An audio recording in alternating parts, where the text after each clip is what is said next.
طب بره نطاق الأسرة هل في حد ممكن تشاركه قراراتك؟ لا لا خالص، يعني زي ما قلت لك هو اصدقائي اصدقائي. احنا مشكلتنا اللي احنا فاهمين الاصدقاء دولت اللي احنا لازم نقعد ناخد رايهم والكلام ده كله. الصداقه الحقيقيه اللي انت تقعد تتكلم مع حد وانت مستريح، انت مش مكسوف، تقعد يعني تقول.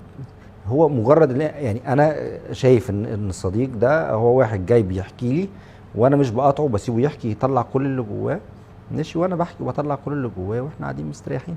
مش لازم اعدله اقول له والله لا انت غلطت في الحته الفلانيه، انت غلطت في الحته الفلانيه. هو مش جاي يستشيرني هو غلط في ايه وما غلطش في ايه، هو عارف هو غلط في ايه. ما هو الناس كلها خلاص بقت يعني المينتاليتي بتاعتهم عقلهم فاهم هو غلطان في ايه.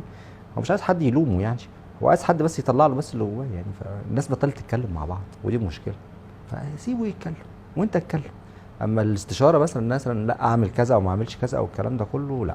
يعني اتربيت دايما ان انا قراراتي من نفسي، وبعد كده بعد الجواز اكتشفت ان انا لما قراراتي من نفسي وبرجع بكلم مراتي فبلاقي ليه تقريبا هو نفس القرارات. فده اللي انا قبل ما باخد القرار بتكلمها فلاقي نفس القرار اللي انا باخده. فاصبح كان انت بتكلم نفسك، يعني كان انت بتبقى في الحوار النفسي ده اللي هو الداخلي قبل ما تاخد اي قرار بقى. والله لا ده انا هعمل كذا، طب هيعمل كذا.